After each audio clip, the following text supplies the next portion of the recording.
every day he did this. I don't know what happened to this stuff. Like, is Cam a hoarder? Does he just have like a room in his house where there's swag from 15 years? I have no idea. I'm actually really interested in figuring this out. Like, we have to ask him about this upcoming year for when we do the show, Pat. Maybe that's what people can do. June 7th, buy tickets in the description right now. Come to Toronto, and the thing that you can do, it's almost like going to Rocky Horror Picture Show or going to see the room where you bring stuff. Try to bring the worst thing that you can think of that Cam will still take as a present to him. It'll be like a Persian wedding. Entering the Mayo experience. Mayo experience. Mayo experience. Mayo experience. Experience. Welcome to the Pat Mayo Experience, presented by Underdog. Code Mayo. Underdog right now, get you a deposit bonus of up to $1,000, and there is over $22 million available in prizes right now on Underdog for the NFL best ball season. We're talking NFL today. We're gonna, I'm not gonna like recap the draft. We're gonna talk about the draft, talk about some other stuff, football related as well. Pizzola, Geoff, gents. I mean, you guys are doing a show every week anyway, but now you get to do one with me. This is fun.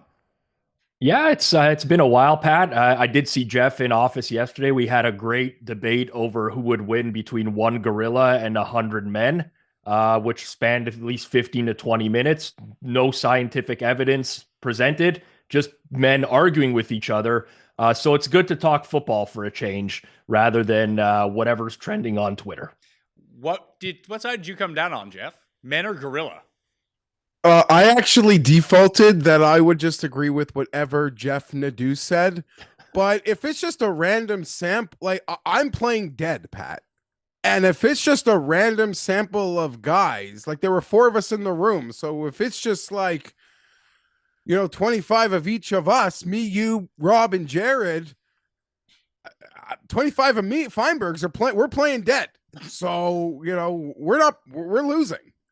Oh, is a silverback gorilla weighs up to 500 pounds? I feel like 100 men could take that down. It's the psychological component that I think people are failing to understand.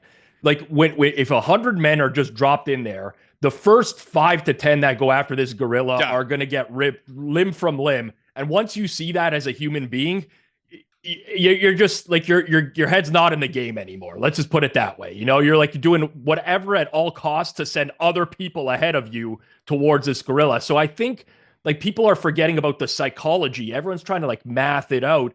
Yeah, that makes sense. But once you see like a gorilla rip a person apart and then start using their bones to hit someone else, like that's going to have a psychological impact on you going forward. So I'm in the firm camp that the gorilla is going to town on these 100 men. How quickly do gorillas get tired? Because that would be expending a lot of energy, even for, I assume that the gorilla probably has better cardio than like me per se, but eventually if you're trying to rip through 100 people, then you're going to get tired. And yes. Is there a strategy session involved? Like, do these 100 people get dropped in there? Or was there a chance for them to strategize? Maybe a couple people offer to be the sacrificial lambs. But yeah, do you get strategize and circle the damn thing? Yeah, and but I don't know how you get it. Yeah, get them. Are we talking about 100 people from the movie 300? Because they took on like 30,000 people in one. I think there are not enough details to know. Also, what's the size of is this like the gorilla from Congo? Like, is that gorilla? Nobody's taking that one. Well, that's not a real gorilla. No, it was a joke, Pat. I did not think it was a real gorilla. I don't know what you think and don't think. Strategy sessions are the deal breaker here. Because if the humans can talk, the men can talk beforehand, and they go in with a strategy of like all 100 of us are going after this thing immediately, I think they could do it. It's like when you watch like a pack of 8 lions take down an elephant, right? They can't talk to one another, but they have like a coordinated plan to make it work. I just don't have enough faith in humanity and men that if they're dropped in there without talking beforehand for this to go well for them. Even the gorilla might not have endurance. The bite strength on a gorilla is insane. It's like a crocodile bite strength. Like you could sit there and like mouth open and just chew people up. Like it's crazy. I don't know. Maybe I'm giving too much credit to the gorilla or not enough credit to man, but I think it's like 99% gorilla. Don't you see in the Royal Rumble when it was like Andre or Mabel or Earthquake? They gang, That's true. like 13 of them gang up. They did. But they were all in a very tight, confined space. They all look at each other, like everyone like pauses. They all look and they wait for the crowd pop. You're not going to have that time. You don't have that time in reality. Fictional wrestling, sure, yes, but in the real world, you're not afforded the time to look around and come up with a plan there. So I don't know. I'm Team Gorilla on this one. So if there was a coordinated effort, then you think that the humans would be able to take it down. Do you think, Rob, that there was a coordinated effort to not draft Sanders in the draft? No, I do not. It wasn't a grand conspiracy? I do not. In the National Football League, every single one of these teams will do whatever they possibly can to gain an edge over other teams. Plain and simple. It's every team for themselves. They exhaust a lot of money into resources in their front offices, scouts, everything, analytics, whatever they can do. The notion that there was some sort of coordinated attempt by everyone in the league to just let this guy fall is insane, in my opinion. It is ludicrous. I think what very likely happened in this situation is that the general public is just getting fed stuff from traditional news media outlets that are not privy to what goes on behind the scenes, what's happened in these interviews with Shedeur Sanders, what's happened when the scouts have gone to see him play. The reality is there's a lot of stuff that's on tape that was concerning. So if you send scouts to go watch Shedeur Sanders play and the guy's not even throwing, he's just sitting in a chair at midfield, not doing anything, well, that's not going to curb your opinions on him that you've already seen on tape. I think this whole thing has gone like way out of hand. I loved watching the Mel Kiper complete crash out as this was happening. It's nuts, but like I would say like literally 0% chance that there was some sort of league-wide coordinated effort to make sure that this guy fell in the draft. Geoff, I really can't stand NFL draft season. I find it really annoying, and you get a lot of people who are absolutely right about everything, especially, it's a fourth round. What a terrible fourth round pick. Like, all these guys kind of suck. Like, it's just how it works. No one knows. And, Geoff, how many people pointed to the Rams draft last year and were like, that's going to make them a potential Super Bowl contender. That's going to elevate them into the playoffs. No one said that. So when I think about with Sanders, I think the best comp that I saw was he's Andy Dalton, but with that headache, so no one wanted him. There's a lot to unpack there. Once he wasn't a starting quarterback, once you're a backup, like you have to be a good guy. And I've never even, we could do our own segment on that, but I've never seen the movie Draft Day. I just like the draft too much to watch something as gross as what I heard that movie is. But there's a story of no one going to the kid's birthday. That happened apparently to Shedeur. And backup quarterbacks, clipboard holders, you have to be well liked. You have to be well liked. There might be other people who are more talented than you. You can't be a distraction. You have to literally be there for chills. You have to be there for like good vibes. Even like you bring a friend along who like you might pay some of his bill, but like he brings so much to the room in vibes that you just like need him there. The group needs him there. He's coming. That is half of the life of most backup quarterbacks. To me though, Pat, there's one conspiracy here. It was like friends of Dion in the media. The guy worked everywhere. He worked at NFL Network. His tentacles into all of these places were everywhere. No one delivered the truth. They didn't have an agent, which, a year ago maybe seemed okay, but in hindsight seemed insane. There was no one willing to communicate the truth. The kid trusted his father. My dad knows everything. The dad overplayed the hand, and it all went to shit. Some of the stories in these reported interviews and meetings, they're just like, it's crazy. These are job interviews. Yeah. And he didn't have the talent to leverage that behavior or that personality, fair or not. But my biggest story here is how a lot of the media, people even like affiliated with the draft, were that surprised. When you would see someone allude to the fact that Shedeur might not be a first rounder 2 weeks ago to Rich Eisen, his face did Principal Anderson's in The Incredible Blob when Eric told him he was going to tell him his dirty secret. Oh, no way. You wouldn't. No, you wouldn't. Could never. Like, they're all such good friends with Dion that no one wanted to be the person to address anything. I know that sounds like simplistic, but Dion's like tentacles are in every media outlet in sports. I think that people maybe are reading too much into it, Rob, that maybe the easiest, as Geoff kind of alluded to, that the easiest answer is probably the answer, is that he was probably, the second or third best quarterback in this draft, but it was a weak quarterback class. They didn't identify him as a starter. If you bring him in, he's a headache. If you bring him in as a backup, weirdly enough, I'm really rooting for him to be good now. I hope he's awesome.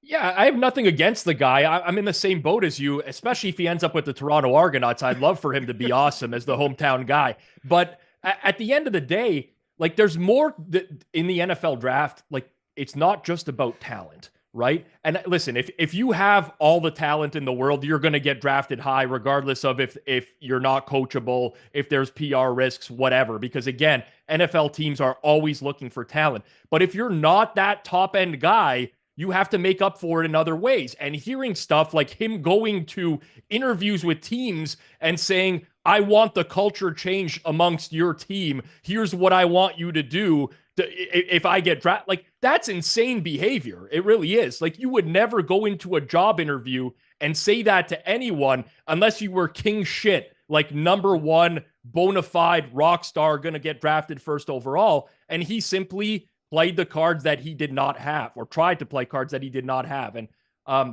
it's a shame to see it. I'm not rooting against him. I mean, I have nothing against the guy altogether, but there's plenty of reasons why someone can drop in a draft.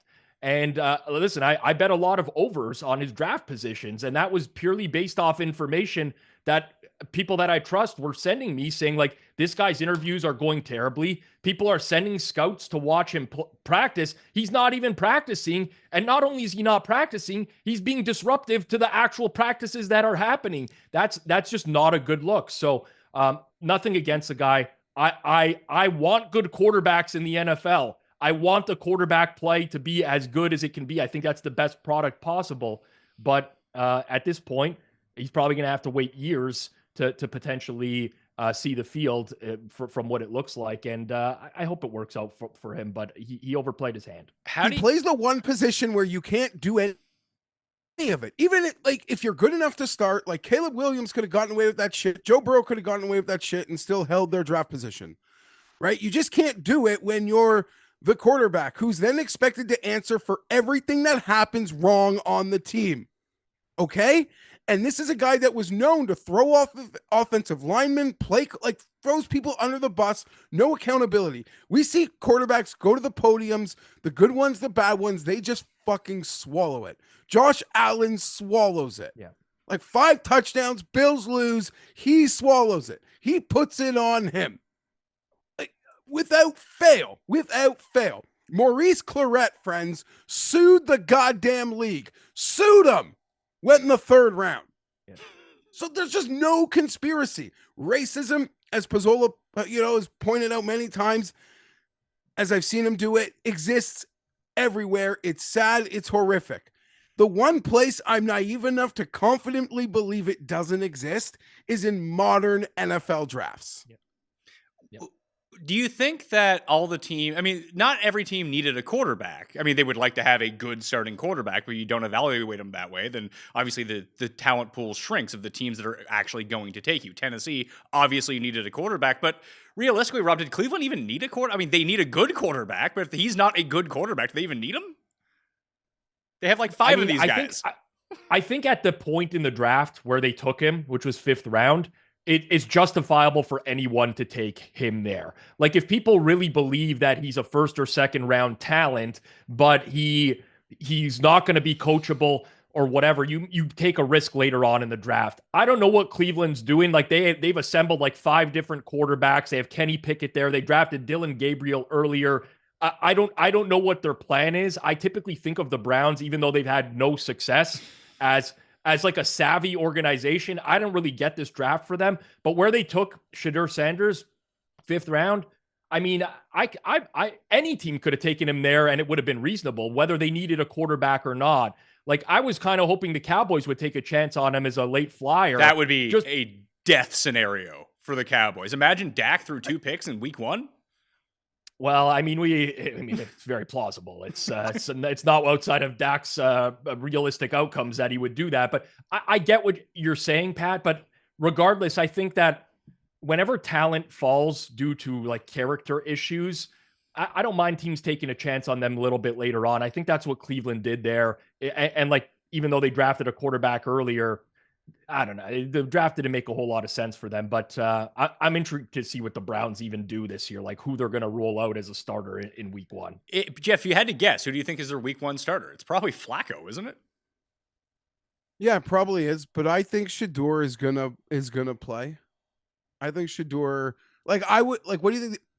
I think there's a high probability he plays this year. I think it's like now like a movie. People's expectations are probably pretty low. It wouldn't take a ton to probably make good on the pick. That being said, like you watch enough draft to like watch body reactions of the room on picks, even when people like don't agree with the picks.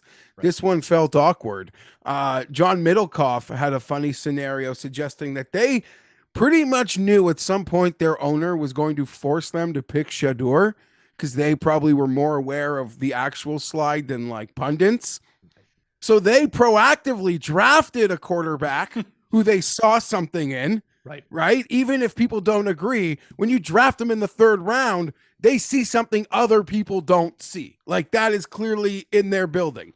And then they're like, someone's going to take him before, pick here. And then finally in the 5th round, to Pizzola's point, like there's just a value algorithm that says it's a fine pick, and their owner like almost pressed them into it when they thought picking the quarterback would probably mean the owner couldn't press them into it or wouldn't. He fell even lower to a point that didn't seem like they had the urge to fight it, or I don't know if you can fight anything the owners actually want. Right. There is one conspiracy, Rob, I am willing to entertain. Is that it was a plan that they're probably in on themselves and get some backdoor money for it, that this was like the best NFL draft, just to kind of like, hey, when's he going to go? When's he going to go? It was the best NFL story at a draft I could remember in ages. It made me pay attention. But think about the coordination that would take. No, it's not real. It's not real, but it's for an actual story. This was a perfect storm. And like when I start to think of like the prospects that not necessarily talent wise, but had the aura of Sanders, and they were all. I mean, Baker Mayfield wasn't a bust, but he did bust out of Cleveland. Like they gave up on him in order to take Deshaun Watson. It turned out that he was number 1 overall, probably worthy good, and now we're seeing that in Tampa. But just think about like Tebow and Manziel. Like drafting those guys cost everyone their jobs. People just didn't want to do that. Yeah, totally agree. But and in terms of the slide, I do agree with you on the pure entertainment value. Like I missed night 1 of the draft. I was watching Metallica that night, and I was surprised Sanders didn't go. I watched the entire day 2 of the draft. Like I was sitting here in my office with it on the TV. I normally wouldn't do that. I would just look at who the Cowboys are picking. So it created definitely a little bit more interest from me. And I'm a pretty hardcore football fan as well. So I imagine that ratings for the draft ended up being pretty high. Storyline is great. I mean, it's great for the league in terms of generating buzz. Talking about the league in any way is great.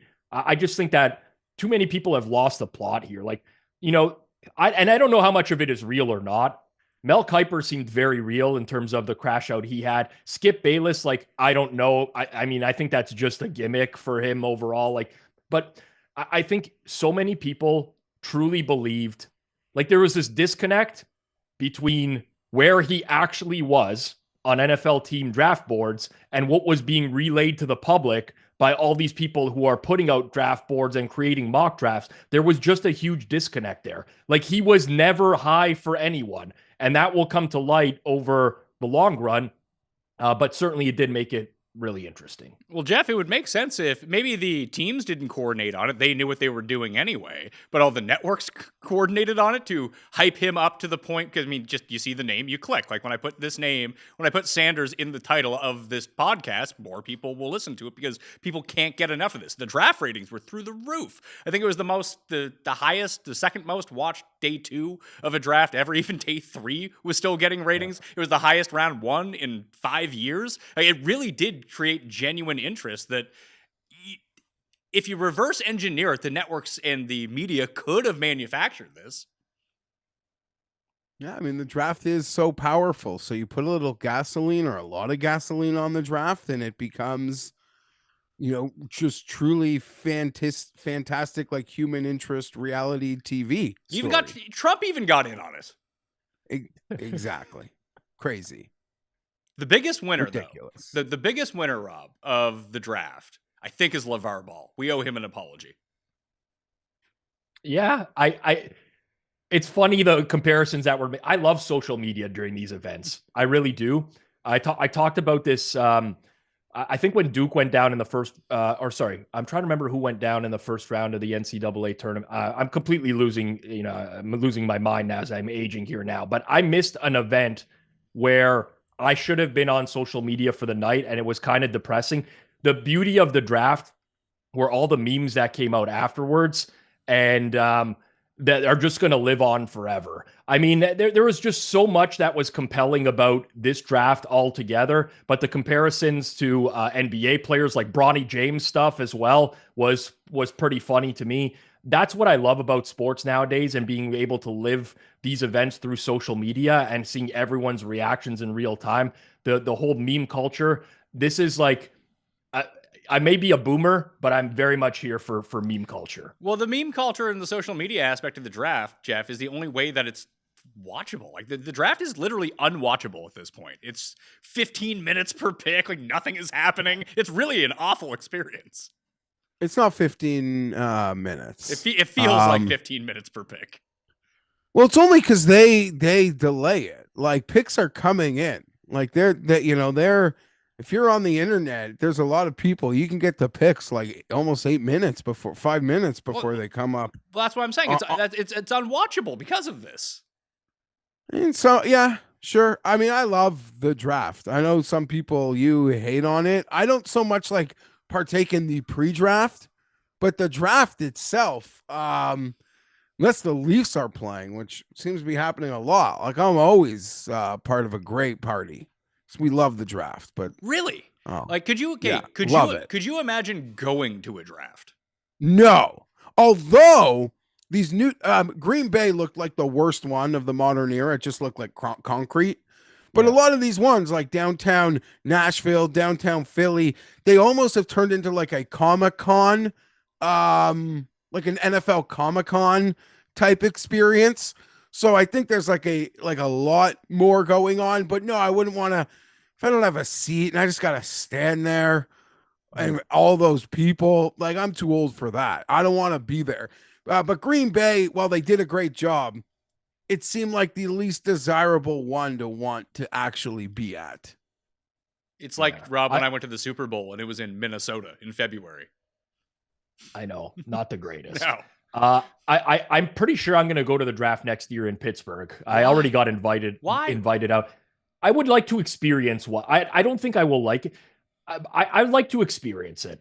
My favorite part of the draft is like the 20 seconds, 15 seconds after each pick where they hone in on the fan section of that team. And like most of the fans have no fucking clue who these players are. And they're trying to process what they've heard in real time. And you get the most authentic, weird reactions. I love that. I want to be a part of that, honestly. Maybe just to experience it one time. I can't see this being like a regular thing. Can you imagine? Like, I love my team as much as anyone. Could you imagine? Like, but there's no point in my life where I would have been like hooting and hollering, freaking out, like happy that we just drafted a guard 12th overall. Yeah. Like, there's just no way. So it is pretty funny how it's like, okay, you're about to be on camera. I freak out regardless of whoever. Back in the day in Radio City Music Hall, though, There's something great like Jets, like middle fingers, like this shit. I remember the year they had 4 first-round picks, like Pennington, Anthony Beck, Abraham. I obviously forget the fourth. Like, I don't know, 4 jet crowd shots that day. That was good. But the NFL fell into this also, Pat. Like Radio City wouldn't give them a date one year, which they were like insulted by, Right. which as they should, because they're the fucking NFL. And they're like, okay, we'll take this thing on the road. And then from there, it was just a smash hit. And now it seems like if we're very confident you're not getting a Super Bowl, we're just going to rotate some drafts through your city. So what you're saying is that we're going to get a draft in Buffalo at some point? Oh, yeah. And maybe Yes. that'll be one to go to. Maybe that would be the one to go to. Close enough. NFL Comic-Con in Buffalo would actually be the shits. Potentially. How many tables would be gone through at the NFL draft in Buffalo? I guess, yeah, sure. It's the draft. They would just get drunk and like fake their game day intensity. Like, I love the draft, but like, I don't know how you fake game day intensity. It's called alcohol. Yeah, you Jeff. just get wasted. just The last time I was at the Ralphs, I saw someone chugging a bottle of Bailey's. The best. That place is it's almost like the last place that actually happens around an NFL stadium. It to like the coordinated degree. Even in the other crazy cities, you know, they really try to neutralize it. It's still a bit of a free-for-all there. But they are opening the new stadium, but it's right next door. So I don't know what's going to change. Probably nothing. No, it's going to be the exact same culture. Other more expensive tickets, but nicer accommodations. Yep. It might be a result of my age, and I know, Rob, you're out on fantasy, but like we have problems. Like we have a 14-person fantasy league with the same 14 people that we've been running for almost 20 years now. It's hard for us to get people to show up to that draft, which lasts an hour. I couldn't imagine going to the NFL draft. So the last fantasy I took part in was pre-COVID. So we're talking like 6-7 years ago, and I was the commissioner of the league. And one of the biggest pain points was actually scheduling the draft night itself. And I'm like, I'm not doing this anymore. There's 12 of us here. There's always some guy who's like, I can't make it. I'll call in remotely. It ends up being like, it's just a complete shit show. That is a real challenge once you get into your 30s and you get older, is like, people just got families and shit to do. And even if you give them like 4 or 5 months notice, it doesn't matter. Like some people just can't make that date. So that contributed to the downfall of my personal fantasy experiences. I just like, I'm out on this. I can't do this anymore. So the only experience that I would really have with something like this, Geoff, to close the loop on Sanders, is I remember being a wildly arrogant 22-year-old who hadn't accomplished anything in my life and really thought I was the best and could not get a job to save my life. Like even the lowest level entry jobs, I would go into these interviews and just fucking bomb every single time. I realize this now as an adult, and I think that Sanders will end up coming out of it all right, because it just grated on me, kicked my ass. It was like, oh, I really do need to put in the work now. And it turned out that I was able to do it. I think the same thing's going to happen for him. It might not be with the Browns, but it'll be with someone. You can get a long Geno Smith took a long time to develop and finally became a good quarterback. I'm trying to think of like Sam Darnold, another. Because I know, like, at a point, I absolutely agree. There was absolutely like racism in the NFL, and probably like, and I would still acknowledge the race. Like, if you are a black starting quarterback, maybe, you know, some people give you less grace, you know, when you are the starter that like other people might get. I don't think it happens in the draft process. But I think overall, it's kind of now like spotlight, but there's no pressure. I think the Browns QB room is going to lead him to probably getting on the field next year. And if he's not horrible, that's a plus. And Rob, he's with Stefanski, who's done a good job with quarterbacks. Yeah, but the problem is a lot of that's going to go towards Dylan Gabriel being the higher draft pick as well. So he's not in the greatest of spots, but you know, listen, at the end of the day, I do think he'll get a shot at some point or another to show what he's worth. I think that the overall arching theme, though, is like perception is not reality in the NFL, right? It kind of reminds me of when Eric Bieniemy couldn't get hired. and he was going through and everyone's like, oh, the Chiefs offense is so good. Eric Bieniemy, this like football, like that was what the media was shoving down everyone's throats. Is like, this is going to be the next big guy. And then you find out 5 years after the fact that none of these teams like the guy. He's not very good. I know he's like a running backs coach now, I think, for the Bears. He just like perception, what we're fed by the media for the NFL is not always the way it was. And I think people had Sanders on this pedestal of like, he's going to be a top quarterback drafted. And that was never really the case and continued to get worse and worse through the pre-draft process. So ultimately, he'll get a shot just like most quarterbacks will, especially when you look at the situation in Cleveland. But it might take a little bit of time, and it might take like I don't want to say that he's a bad attitude guy. I don't know, but it might take like a little bit of a shift in how his personal traits are. Like he comes across as cocky, arrogant. Now he's the 5th round pick. That's like 4th on the quarterback depth chart. He's going to have to go into a spot, and he's going to have to like change his style, so to speak, like you were talking about with your interviews, Pat. Wow, there is one more thing. I know that you can't. I mean, you get to see Rovell's tweets now, don't you, Geoff? Even though he has you blocked. Yeah, if I want to see them, I can see them. I just saw this through him, and that's why I bring it up. That someone had said that many NFL fans on TikTok are pledging to purchase Sanders jerseys and merchandise exclusively from his official website rather than the NFL shop to support him after being drafted in the 5th round because they believe that the league blackballed Sanders. But as Darren Rovell pointed out, that Sanders would have to buy the jerseys from the NFL because he's not a licensed operator to resell for like double the price in order to make any money. Sure, it's quite a grift if it works. I don't even understand how that would work. I thought they meant like he's gonna make his like own like brown shirts that aren't like actual brown jerseys, like sell his own merch. But he would be selling his own merch. He'd be selling Sanders Browns jerseys, except he'd have to sell them for double the price in order to make any money off them. What if he just came up with his own clothing line instead? Well, I think he probably does. But I don't know if people are going to buy that. Yeah, it's true. I get it. The fans are trying to support him in some way. They feel bad that he dropped so much. The prank call was like also like soured things a little bit more and made the situation even tougher. Yeah, but what's he going to do? He's going to buy these jerseys. What does an NFL jersey cost nowadays? It's insane with the mark, like relative to what it actually costs to make. There's no way somebody's going to buy Sanders jerseys for $300 on the market so that he can make a little bit of money. I mean, he's already made a ton of money anyway. The dude could probably retire tomorrow with all the NIL money that he's made. Geoff, you had a take on the prank call. It was incredibly, it's funny because I was in Europe when I saw it. So I woke up one morning, I was like, there's a prank call? That's really weird. And it's funny, the first thing that popped into my mind about it was, we could recreate it and pretend like we did this if we wanted to. Like, we could just pretend to be the person. We know the one side of the conversation. We could just make up the other side of the conversation and pretend that we did it and get a bunch of traction. I had no idea a real video would come out. I mean, it's pretty dumb that they actually filmed it, but we are in a clout economy. Yeah. I just thought people kind of overreacted. And in some ways, it's like a total non-story if they prank call you that you're going 9th and you go like 21st. It's like, okay, whatever.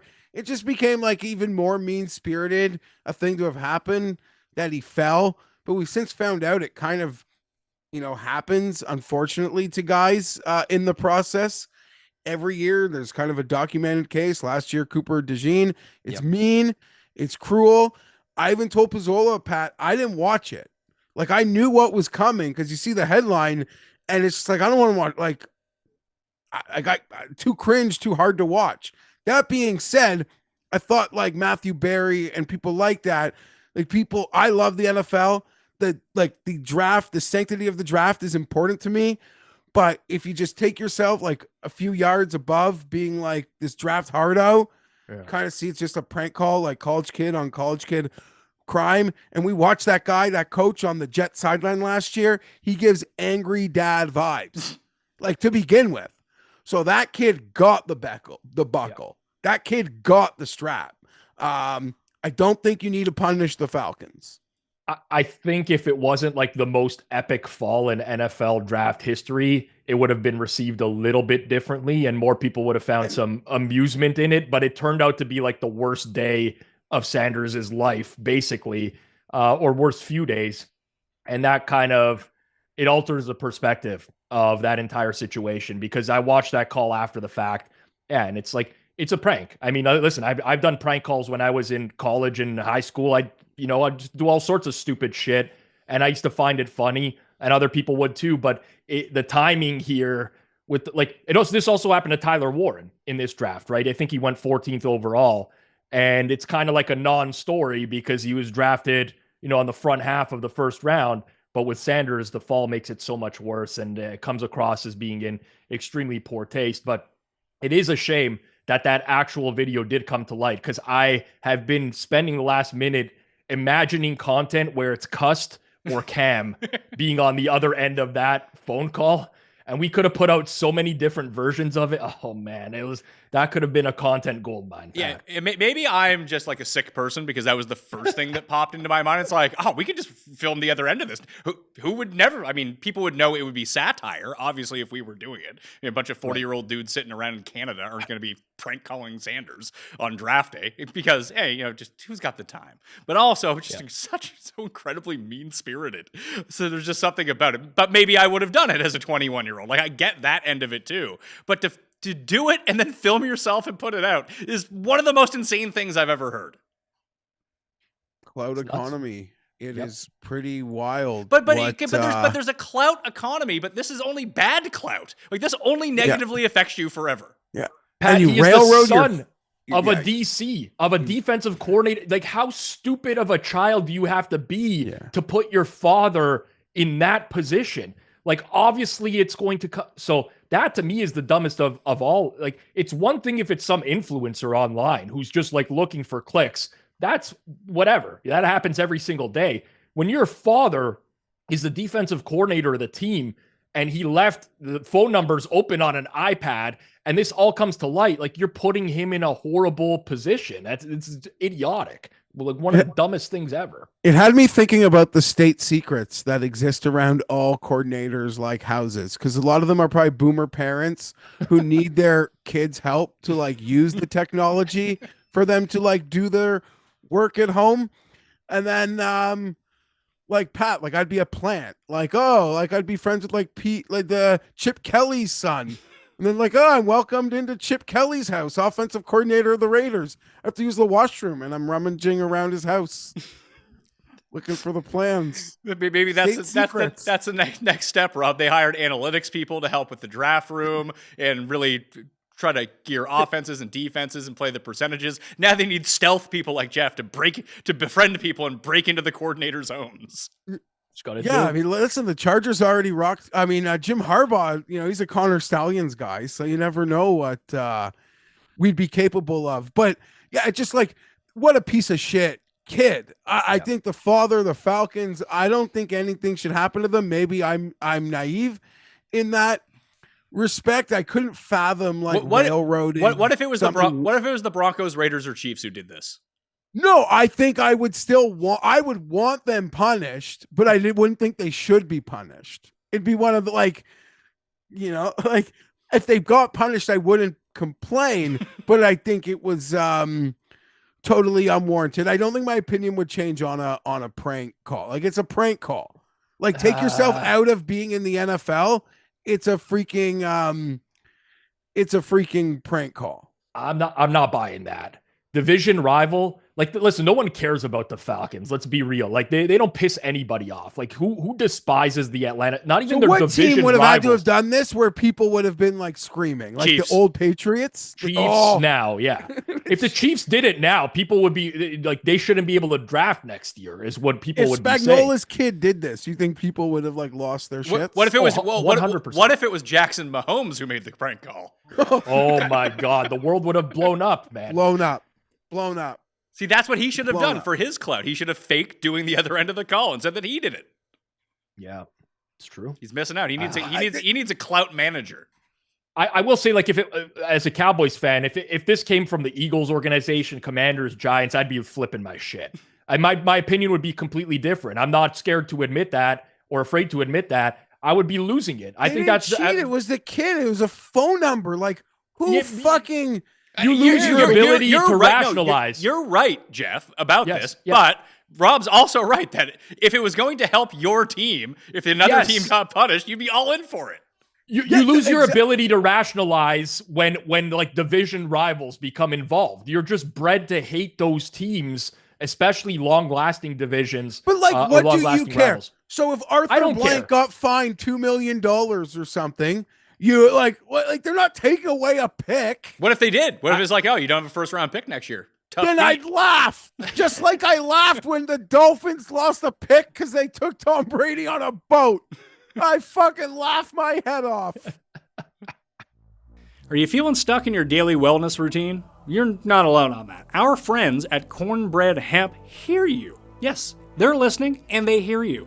Their organic CBD gummies are made to help you feel better, whether it's stress, poor sleep, or just needing a moment to unwind, because Lord knows we should be taking more moments to unwind. CBD might be just what you need to level up your daily routine.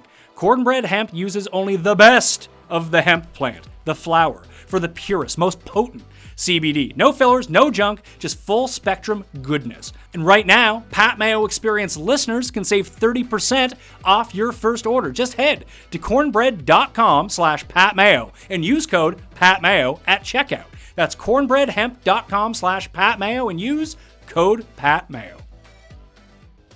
Have you noticed how Pat Mayo seems a whole lot better rested recently? It's no secret. I got my old mattress, took it outside, threw it in the trash the moment my Helix mattress showed up. My wife and I took the quiz on helixsleep.com.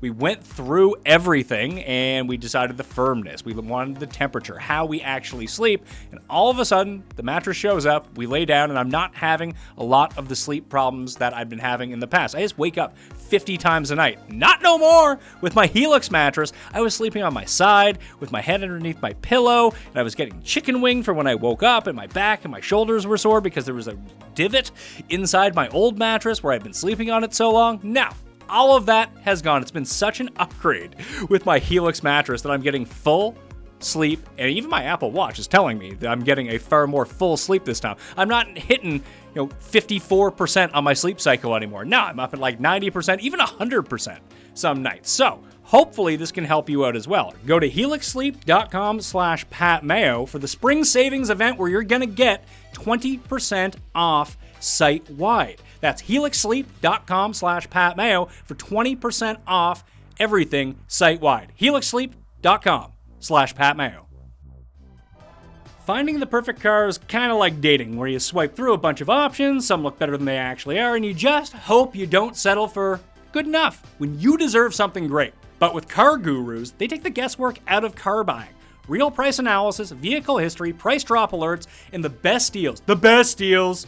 No bad dates, just good cars. CarGurus will connect you with trusted dealerships when you're ready, ensuring a transparent and hassle-free buying process. With over 4 million listings, CarGurus has more car listings than any other major online automotive marketplace in the US, so you can find the best deal. CarGurus gives you control on how you shop and how you want to shop with the tools, information, and data-driven deals ratings you need. It's no wonder SimilarWeb estimated traffic data shows CarGurus is the #1 most visited car shopping site. Buy or sell your next car today with CarGurus at CarGurus.com. Go to CarGurus.com to make sure your big deal is the best deal. That's CarGurus.com. CarGurus.com. June 7th, by the way, live show in Toronto. You guys excited for it? I already asked Jeff that. Rob, are you excited for it? I am pretty excited. I was going through the calendar planning, which I do every couple months with my wife. I told her, I'm like, these couple days, I'm all invested in this. We're not doing anything else around it. The Sunday I'm going to need for recovery. She knows the whole deal now. So I am very excited for this. Are your guys' wives going to come to the team dinner on Friday night? Yes. Yeah. My wife will be there. Yeah. Yeah. All of our wives can finally meet. And I would just like to say, like, as Rob would know this, like, we're friends with Cam. We live in the same city as Cam. Like, getting together with Cam is not an easy It's not an easy feat. So I would call it impossible. Without this event, I would never see Cam again in my life. I cannot get him to do anything. So that's another reason I'm looking forward to this, is just like being able to get everyone together again. It's like the old crew. So, but Jeff's right. Like, how many times have I invited Cam to golf? Where he's like, I'll be there or whatever. I get a message the day before, like, can't get out of work, can't make it. So this is you're pulling off the impossible, Pat. Well, people can buy tickets. It's in the description right now. It's on June 7th in Toronto, next to Skydome at the Rec Room. It's going to be a ton of fun. And if you ever want to have a beer with Cam, Geoff, this is your time. I refer to it as a potential once in a lifetime opportunity. I don't think that's hyperbolic. If anyone actually knows the real life characters involved, the opportunity to ask Tim a question, the opportunity to buy Cam a drink, that literally probably plus money to ever happen again. So here, take your chance or you miss it. How much is Cam going to enjoy, Rob, people buying him drinks? Oh, it's what he lives for. Freebies are what Cam Stewart lives for. You see the excitement when he gets like the Omaha steaks in the mail or whatever. He's like almost gonna tear up on air when he comes on after those days. Like, this is what he does. So he will be 100% in his element. And the good news is, like, even if 40 people buy him drinks, he can drink it all. Like, I've been out years ago. Like, he's a machine, absolute machine, putting them back. No one loved the free swag. Like, at a radio station, there's a lot of like free swag. I don't mean anything good. I mean like t-shirts, hats, porno, like, because there are other shows that like literally we got sent so much porno. Yeah. And I don't mean Cam was excited about that, but like anything, like a free t-shirt, a free hat, like Buddy literally would would fill up whatever bag he could. I don't mean to besmirch, but I love the guy. It was great to see. And then like you couldn't go through there until Cam did, but he'd leave good. He's a friendly guy. Like, he'd leave good stuff. Well, nothing was good. He'd leave stuff for everyone. I wonder whatever happened with that. Like, the Cam routine was he loved free merch. Like Jeff's, you remember back in the day, you'd have like those poker iron-on patches. Like, people used to hand those out. He'd be like, oh, okay. Like, he'd take like 20 of them. He'd stuff them into a grocery bag. And he would just go home. He would go home with this stuff. He would take a ply of toilet paper from the nearby washer. Like, he just went home with it's bags. one ply. It's like the worst toilet paper. It's like industrial work building toilet paper. He would go home with a bag of like, God knows what was in that grocery bag.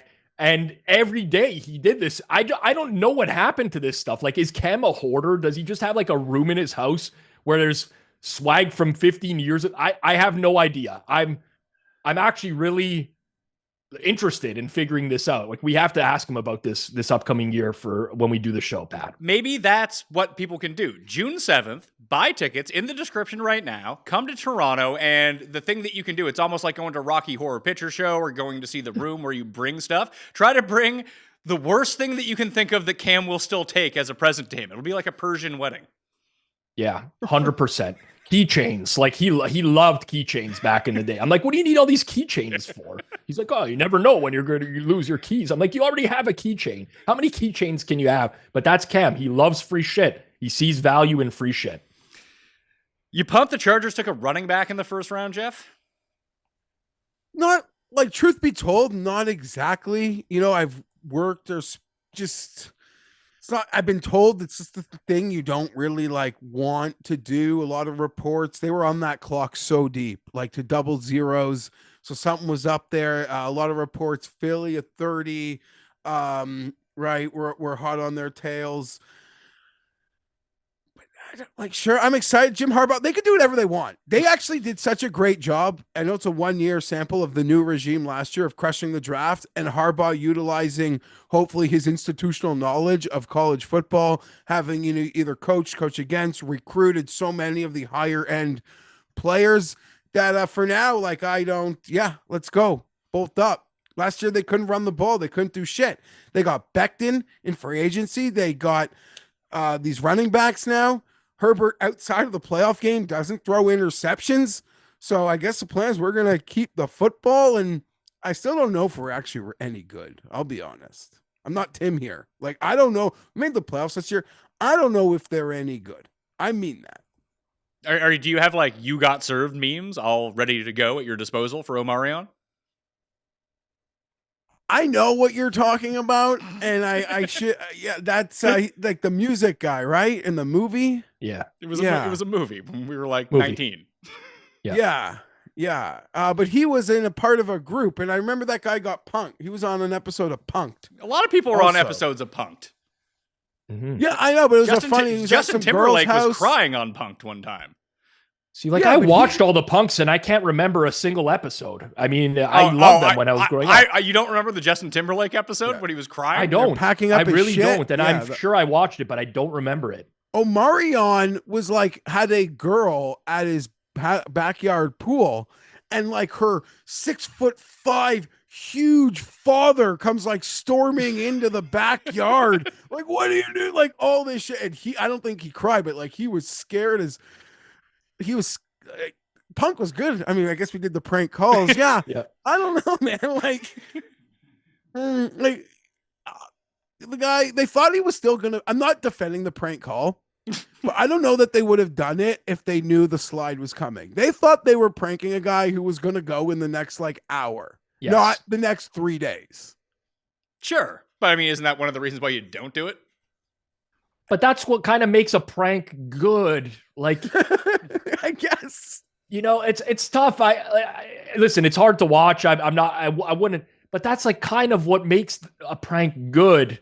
And I'm sure there's a section of the population that just thinks it was funny. I'm not in that. But yeah, I don't know. It's a tough one. Yeah, Before I get off Chargers radio, hold on. It does become funny if he does get picked 5 picks later after it happens. Yes. It's just that it didn't. It's like, ooh boy. There's an episode of Punk that is very much the same way. Weirdly enough, like when Ashton Kutcher is pranking or punking Justin Timberlake, like big deal. Justin Timberlake turns out to be one of the biggest like movie stars, pop stars, whatever it might be. He was fine. There was one with Jennifer Love Hewitt where they brought her in for like a serious like Oscar type role and she had to audition for it. And then they told her that it was all fake and she seemed like literally devastated by the entire thing. It's like, it's not like she went on to have a great career, like a serious acting career. Like that was like the nadir for her. It felt awful. It became less funny. For sure. It makes it less funny when it comes across as mean-spirited, for sure. It depends on the reaction of the person getting punked. And that's part of it as well. But, like of everyone who was potentially going to be a first round pick and who wasn't, like Shedeur Sanders probably has as the softest landing. I'm not defending the prank call. Yeah, I'm you not. are. Just defend it. I'm Go not. ahead. Just do it. I'm just from like, Jerky Boys, Richard and Salon, Stern, being like when I was a kid, we didn't have now I'm straight boomer, but we didn't have YouTube. Like we fucking entertained ourselves. Listen, I had every Jerky Boys cassette you could imagine in the 90s. I even saw the Jerky Boys movie, which was fucking terrible. But it's not like they called him up. It's like, yo, it's Frank Rizzo. What are you saying, Rubberneck? Like that's not what was happening here. No, I understand that, but literally getting like an independent owner operated pizza place to like bake 10 pizzas that go to fucking no one is a lot more damaging than like hurting Shedeur Sanders' feelings for a couple days, who's like just gonna be fine. That's all. Like that's all. It's just a prank call. Mm-hmm. Unless it was the Broncos, Raiders, and Chiefs, of course, no punishment warranted. So Chargers, you're happy with their draft? You hope they hit another good second round receiver? Yeah, that is like what I'm just most excited about. Maybe they overdrafted the guy, but like I just gotta trust them. Last year they took Ladd in the second round. This year they took a kid in the second round. I hope there's enough juice in this YR room where they could just fucking cut Quentin Johnson. But imagine like with the prices of YR rooms now, that's why like the whole start of the second round is like second round receivers. People trading up for them, all this, all that. Because like there's no more valuable thing in the league right now, pretty much, than like going receiver in round 2. It's funny, like Rob, do you see that? Because for the longest time, like the Russell Wilson deal, if you can get this like rookie quarterback on like a nothing deal, and then it was like, well, because of the salary cap structure of first round picks now, that if you draft, and I think that's why Sanders ended up slipping out of the second and third round as well. That it's really weird when quarterbacks go in the second round because of the second round contracts, that it's just so much more valuable to trade up into the first and have that fifth year control, that you see more people try to reach on quarterbacks in the first round because of that, because it's easier to get out of. You don't have to pay them as quickly if they're good, that if they do hit, it's much more valuable to have them. But I think Geoff is right that you have the first round quarterback right now because of the rookie structure is so valuable, and the second round receivers because receivers just make so much goddamn money now. Yeah, and that's like the game within the game that I think a lot of people don't really understand. Like you're pointing out another good reason as to why a quarterback could potentially fall further than the second or third round. And I think this happens like again, I know for a fact a friend of mine is in a front office of an NFL team, and they have people who like really study these types of things, and they're looking for any sort of minimal edge wherever they can get it. And then eventually the entire league catches on, and teams have to find a new edge, and so on and so forth. But yeah, that's a very valid point on both the quarterback and wide receiver front. There's going to be a team in like the next 2 or 3 years. The Packers almost like had this thing like perfect, but you want like a true A to develop before you could say like something perfect happened here. But there's going to be a team in like 3 years that is like hit on 3 straight second round receivers. One of them is a true A, and the cost of the room is peanuts, and it's going to be like the envy of the whole fucking league. Now you're gonna have to pay them, but with what we saw with like JJ and Chase, is maybe getting a, like, if you have a star receiver, you almost want to be allowed to pay them earlier. Like the thing, that extra year, the option, like they kick the can down the road so much, and then they get into this other situation anyway. God willing, the Chargers have this receiving core built with these second round fucking guys. I want them to still sign Keenan Allen. I know that sounds crazy because they signed Mike Williams, and that's nuts. But I want them to bring Keenan Allen back, and then I have a room where I can kick Quentin QJ, get him out of there. Well, the Bengals are sort of the weirdly the problem with this now is that they ended up paying everyone, and now they can't afford anyone else. It's actually actively hurting them that they drafted receivers so well. Like in my mind, Rob, that I think T. Higgins is good, but I'd rather just have Burrow and Chase and 4 second-round receivers that I just drafted over the last 3 years. Yeah, T. Higgins is a great receiver, but now you have to pay him like he's a number 1, and you already have a number 1 receiver on the roster, so you got to figure out what to do there. That's a good point on teams who hit through the draft. Eventually, you got to pay your players. And listen, a lot of these guys are great, even elite in some instances, but they do not command the salary that they end up getting from these teams who are just scared to let them go. You also have to think about the perspective of like selling tickets and the fan base and what it means to let a player, and this is just a random example, but like a T. Higgins walk away, it leaves a pretty bad impression with the fan base. They're going to have these issues with Trey Hendrickson as well. So it's challenging to navigate everything that is in the NFL. And the key is to like really try to win in these windows where your star players are underpaid, because once the time that they're getting once they get fair market value, you like no longer have an edge over the rest of the league. How did you feel about the Cowboys draft? I don't care. I said this publicly, but like when I was working at the Score with Geoff back in the day, I think it was the 2013 draft. I was watching at the office at night. Cowboys picked right towards the end of the first round. They drafted Travis Frederick, center out of Wisconsin. And the entire broadcast for the next 20 minutes was losing their minds that the Cowboys took a 3rd or 4th round talent at the end of the first round. What is this organization doing? I literally probably lost sleep that week, just like stressing about why would they do this? My favorite team, horrible pick. Travis Frederick ended up being an all-pro center, was one of the best centers in the game for a while. He had his career cut short because he had Guillain-Barré syndrome. But since then, I've just like stopped pretending like I know better than the teams. Okay, like I didn't ask you, but like you don't have to tell us if you know better. You saw who they picked. Like I didn't even know who the second round receiver's name. Like I don't pretend to know anyone that I never watch anyone that they've drafted. Literally, I never watch North Carolina. I don't watch that much college football. But like you saw who they draft. Like, do you have an opinion? Okay. Like, so they took a guard in the top at 12 overall. which my first reaction would be like, probably wouldn't take a guard 12 overall. But when all the comparables are Tyler Smith, who they've recently drafted and is a very good guard, I'm like, fuck it. I don't care. Like, we need help on the O-line. Go for it. They probably saw something in this guy where they didn't want him to slide and they wanted to take him. I'm fine with that. They went edge rusher second round. They went corner third round. Like, I don't know enough about these players, but I feel like they're addressing positions of need.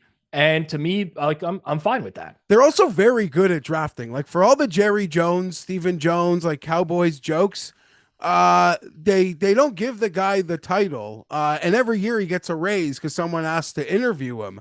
But they're like, head of scouting is one of the best in the league. They do a great job of drafting over there. I think the numbers would show that. I think so as well. Definitely upper half of the league. They've had some luck of like CeeDee Lamb fell to them in that draft, right? Ruggs and Judy went ahead. There was like zero expectation that CeeDee Lamb would be available, I think, at 16 or 17 overall in that draft. Obviously, Micah Parsons. They've had some misses. They drafted Mazi Smith from Michigan on the nose tackle, who's completely sucked in the NFL. But overall, I just as a person, I've stopped stressing over the draft because I don't know better than these teams. Like, free agency is a little bit different for me as a fan. If I see my team sign a particular player, I think I have like a more informed opinion on that. But when it comes from scouting college players, not my bread and butter. I just don't let it bother me anymore. I kind of love I honestly like when like everyone shits on the pick from a team and it just turns out you look back on it 5 years later and you're like, fuck, like this team knew what they were doing. I feel like that was the Seahawks for 5 consecutive years when they were good. It's like, oh, what a terrible draft. And then all the players were very useful to their success. Well, they kept drafting edge rushers and everyone's like, well, how are you going to only draft a player who's going to play on like third downs or whatever? And they turned out they developed a fucking really good pass rush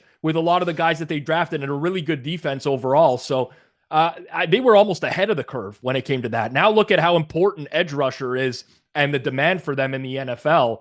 So yeah, I mean that, like who are the people who are criticizing these picks? They are just average Joes. Even if they're from ESPN or NFL Network or whatever, even if they played in the league, they are not like, they don't know what teams are seeing in specific players. I also love like the trading up and trading down every year. It's like, well, here's the draft board and what each pick is worth. Well, that's based off of like historical drafts. You don't use that as gospel. There's so many things people just use as gospel nowadays. And like I like when teams think outside the box a little bit. But it's like human nature. If you are one of these people that like live and die by the draft, you're like updating big boards all the time. And then like things happening at the actual draft go against your big board. You like feeling, I don't know if it's insulted or you get like defensive or like protective of your positions. And that's almost like maybe what was happening to Kuiper in real time. But I'm not even talking about the Shedeur thing. Like guys that go 13 that people say would have gone 22 or a third rounder that a team just likes the traits and takes in the second. Like people, yeah, I agree. I've never once participated in that discourse.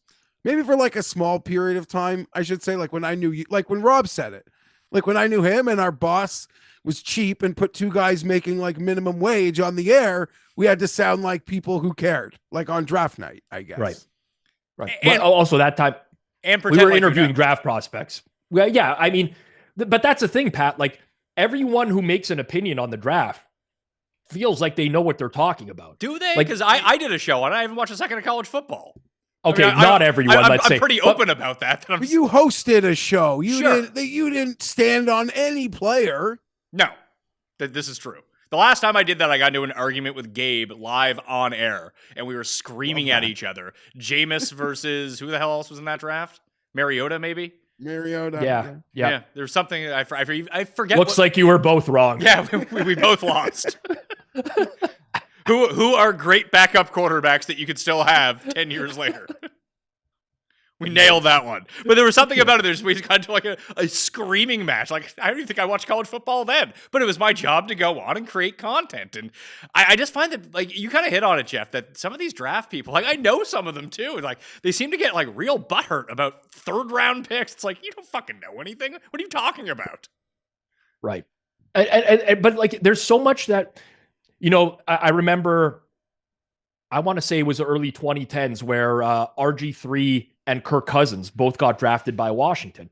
People were in like a fucking uproar about that. How could you take a guy second overall, then draft another quarterback, I think second or third round? People were losing their minds, but like, you don't know what the valuations are on that player, right? Like if Washington thought Kirk Cousins should have went in the top half of the first round, they could easily justify getting that position right. And it turned out that RG3's career got cut short. You see stuff like last year. I mean, listen, even I was critical of Atlanta with what they did with Penix, but you don't know what their grade is on Penix. Like, that front office thinks that they are right, and everyone else is criticizing them. But if they believe that Michael Penix is like the best quarterback in the draft, and like, then they're going to do that, right? And we're not in a position to criticize. At least I'm not. I'm not scouting Michael Penix Jr. I watched him play like 2 college games. And even the people who watch him play, they don't know what they're looking for in what's going to be a pro quarterback. That was like another thing with this Sanders drop. People are like, well, I watched him in college. It's like, well, that doesn't translate to the pros all the time.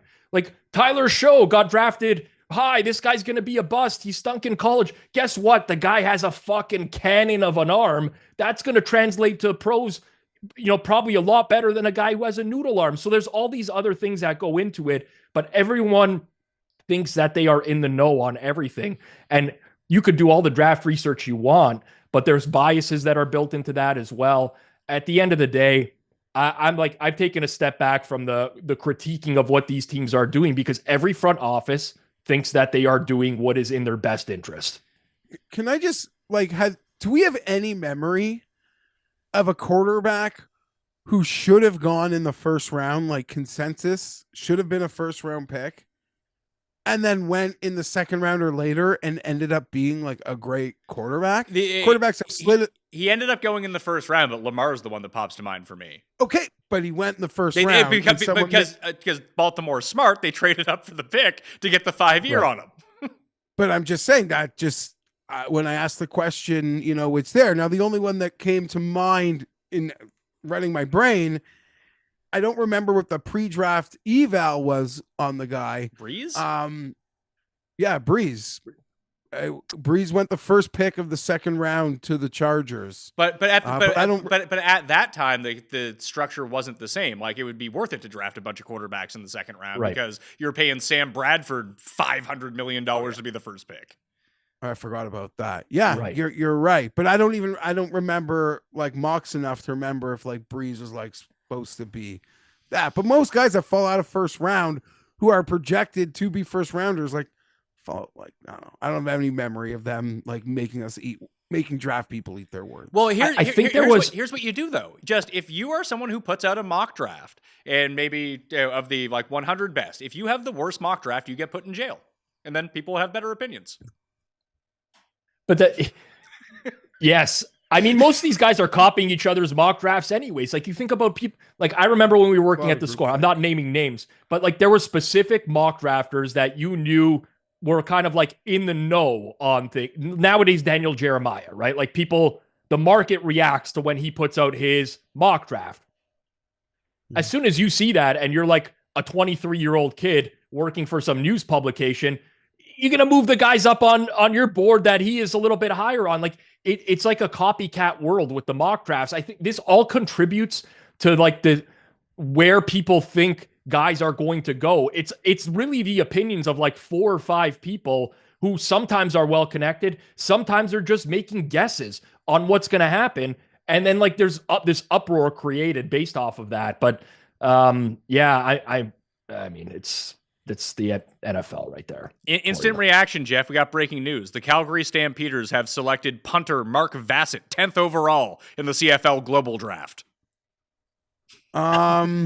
Yeah, the CFL draft is today. Good. Did they move it up because of a Leaf? Like the Leafs were playing, like, or is it supposed to be in the middle of the afternoon? You got to imagine it would get destroyed going head to head with Leafs Ottawa. Do you think that there was like a big audience for this anyway? I think the most anyone's out watched the CFL draft was from that season 3 episode of The Simpsons when Homer was watching it when he didn't go to church.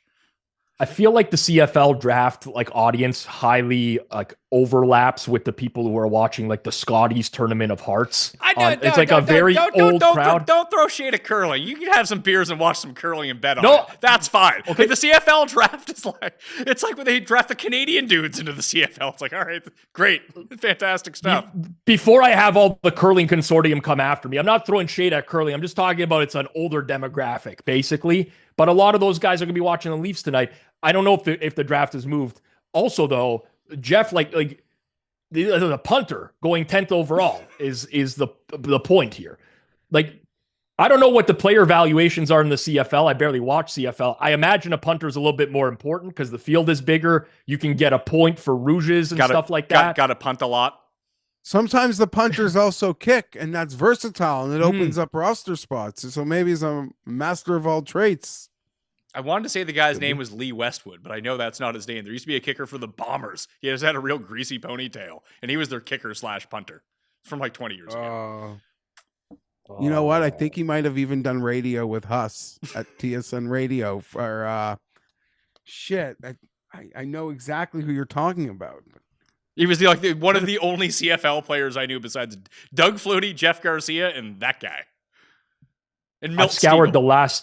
the last 10 years of NFL drafts, by the way, for second round. Will Levis was the guy that was thought to go in the first round that dropped. Looks like that's not going to pan out. I think Derek Carr was also a first round prospect, and then he got drafted early second round. Hertz got drafted. Hertz got drafted early second round. I don't know if he was a first round. I don't know grade, that he was ever, as someone deeply invested in that QB class, I don't know that he was ever a first round prospect in that process. Which one, Carr or Hertz? Hertz. Yeah, Hertz wasn't. I don't think Hertz going first round was ever an option for a team. All right. Well, I don't think he fell. One last thing to talk about. This is the thing that I want to talk about the most. So, obviously we save it for last and don't come out of the gates. Is this Bill Belichick interview? It's fucking wild, Rob. I have seen more freedom at a North Korean press conference than what I saw in that interview. Like it was so uncomfortable for me to watch, like knowing who Bill Belichick is and like watching him coach for so many years and being this hard ass. He's there. This is like when you're out to dinner with your wife or whatever, and they give you the look of like, tone it down, stop. Like you internally are like, if I don't say what's right here, I'm sleeping in the basement tonight. I don't want that to happen. Like that was the vibes I got from that interview. It is so uncomfortable to watch. Not only that, like the Instagram thing they were referring to where Belichick's holding her up and she's doing like the airplane. It seems like he didn't even know that existed or happened. Like he seemed very confused as to what they were even talking about. I don't even know what the hell is going on there, but it's really hard for me to watch. It's honestly, I feel sad watching Belichick like that. And I never liked Belichick. He's like a hard ass, but it's so weird for me watching that. Incredibly weird. Jeff, this seems like it's in your wheelhouse, this interview. Oh. This is like in golf, this Morikawa thing. In football, it's this. It is so fascinating. This is an 8-time Super Bowl champion who, like, you watch that and you almost think, like, is there a Gene Hackman scenario here? Like, is he not even in control of anything that could be potentially happening? But then when you replay what you just watched, you realize moments before we see this cutaway of awkwardness, we have classic Bill Belichick, the master of deflection, the master of short answers, the master of doing anything he wants to a question. I love Tony Ducoppel, one of the best. He's actually offered the Barstool Boys to go on PTI to talk about this freaking sucker thing. So that should be fun. But moments before the awkwardness, he's asked about Robert Kraft. One word answers, simple deflections, like awkward. That it was mutual. He wasn't even in like your book. You didn't even mention him in your book. Correct. He says he fired you. It was mutual.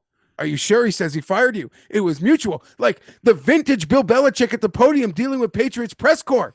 We saw moments before he got castrated.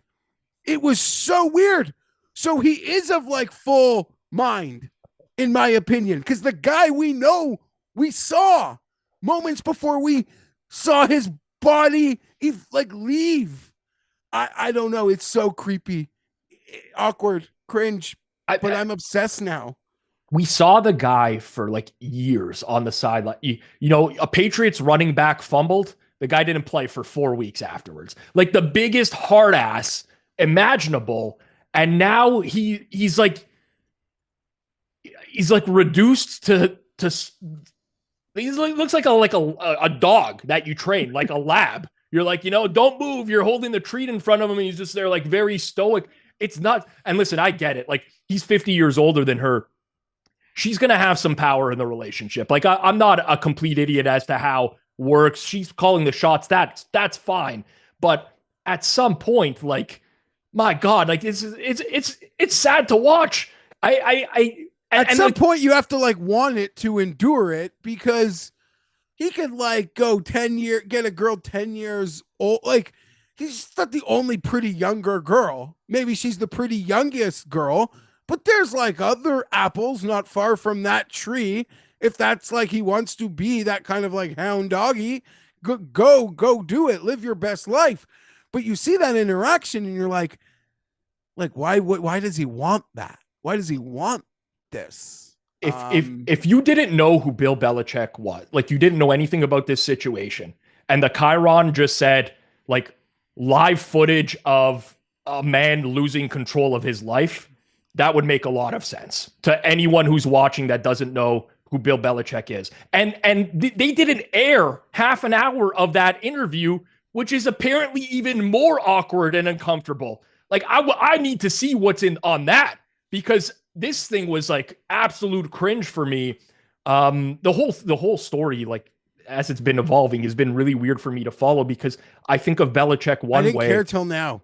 Like it was just weird. It was like fodder. It was like, live your, like, do your thing, man. Like good for you.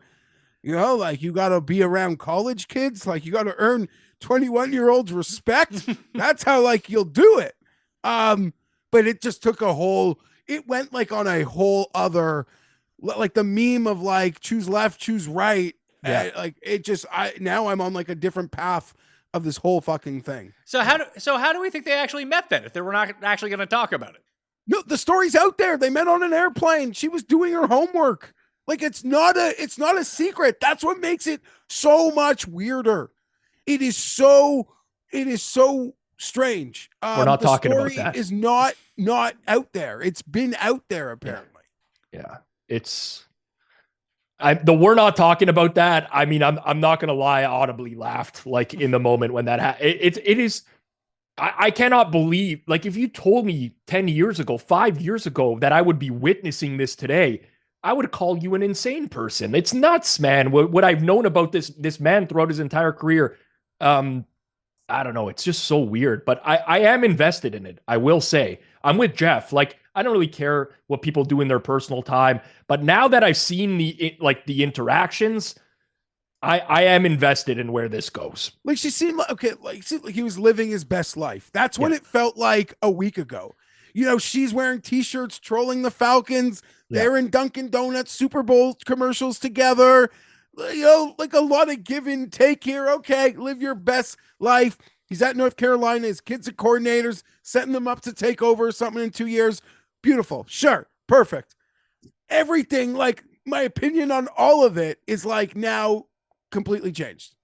It is like, I'm curious to get to the bottom of it like everyone else, because it took a level of creepy when it was like fun a day ago.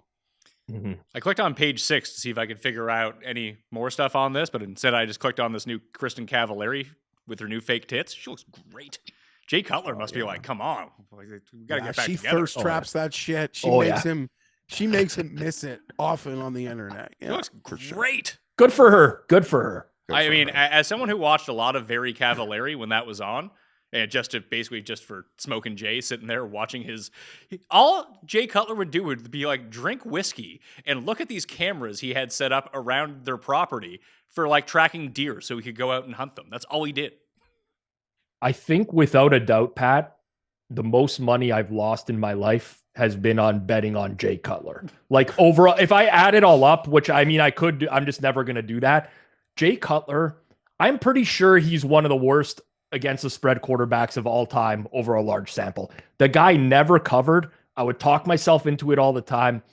Yeah, I'm not a Cutler guy. That's for sure. Who's the new version of that then? The quarterback that you talk yourself into but doesn't cover spreads. Is it Joe Burrow? No, I don't really talk. So I bet differently now than I used to, right? So like it's more formulaic for me now. I don't really have to talk myself into it all that much. Back in the day, You don't I have did. to like to believe in the quarterback. It's Yeah, I like, wow, he hasn't covered the last 4 games like he's due. I used to tell myself this stuff, right? Like, oh, like everybody's going to want to fade him. I'm going to fade the public. Yeah, guess what? He never Jay Cutler did not cover spreads.